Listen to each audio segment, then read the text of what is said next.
Kaixo ikasleok, gaur ikusiko dugu nola ondorioztatzen diren ekuazio baliokideak.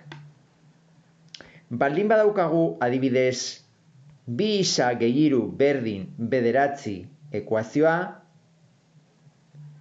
eta hemen behian baldin badaukagu 2 isa gehi 8,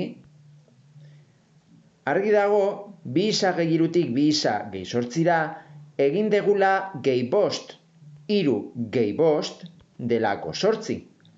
Beraz, berdintzaren beste atalen ere bai egin behar dugu gehi 5, beraz 9 gehi 5 da 14. Beraz, hemendik ona ekuazio baliokidea balioztatu dugu. Berdintzaren bi atalak eginez gehi 5 alde batean eta gehi 5 beste aldean. Egiteko 14, 9 gehi 5, 14. Baliokideak dira zergatik? Beraien soluzioa berdina delako. Kasu honetan, isa soluzioa da 3 ekuazio honetan. 2 bider 3 delako 6 gehi 3 9. Beraz, baliokidean ere bai izango da soluzioa 3. 2 bider 3 6 gehi 8 14. Baldin badaukagu orain atal batean 2 isaken bat, lehenengoarekin konparatuz, 2 isa gehi 3tik 2 isaken batera, argi dago 2 isa mantendu egiten dela, baina hemen egin dugu desberdintasuna. Gehi 3tik minus batera egin dugu ken 4.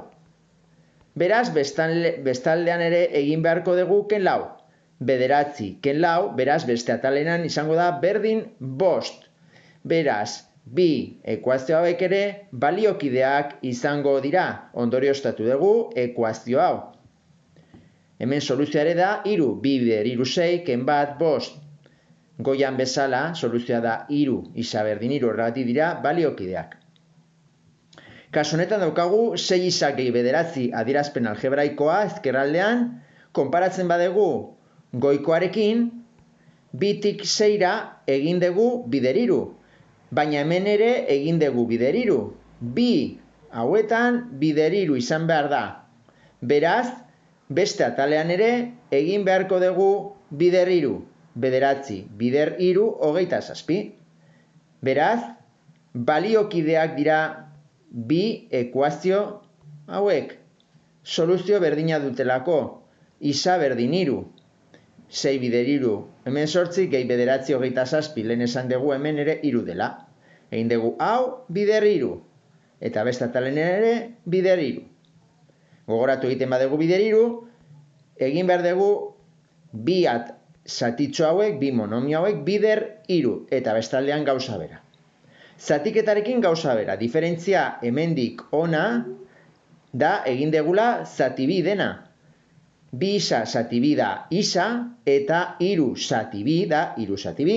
Beraz, emaitza zein izango da. Hemen baldin bada 9, egin beharko diogu ere zati bi, 9 zati bi. Beraz, 2 atalak egin ditugu zati bi. Beraz, ekuazio baliokideak dira. Hemen ere, soluzioa da 3. 3 gehi 3 erdi izango da 9 erdi. Eta bukatzeko, hemen ikusten dezute, ze diferentzia dago lehenengotik azkenerara. Egin dugu zati 3. 2 isa zati 3, eta hemen 3 zati 3 da bat, eta 9 zati 3, beraz balio izango da hemen 3. Beraz baliokideak dira, egin degulako 2 atalak zati 3. Eta soluzioa gainera da 3 hemen ere bai. 2 bider 3 da 6, zati 2 3, gehi bat 3. Ekuazio baliokidea ondorioztatu dugu. Hemen daukagu beste adibide bat, adibidez, isa zati 5 ken 3 berdin 2 daukagu ekuazioa, eta orain daukagu isa zati 5 ken 7 adierazpen algebraikoa. Ze diferentzia dago hemendik ona? Egin degula minus 3tik minus 7ra minus 4. Honek ez du aldaketari jasan, baina besteak bai. Ken 4, beste alden egin beharko dugu ken 4. 2 ken 4, orduan emaitza da minus 2. 2 ekuazio hauek baliokideak dira, soluzio berdina dutelako, kasu horretan isa da 25. 25 zati 5 da 5, ken 3 2.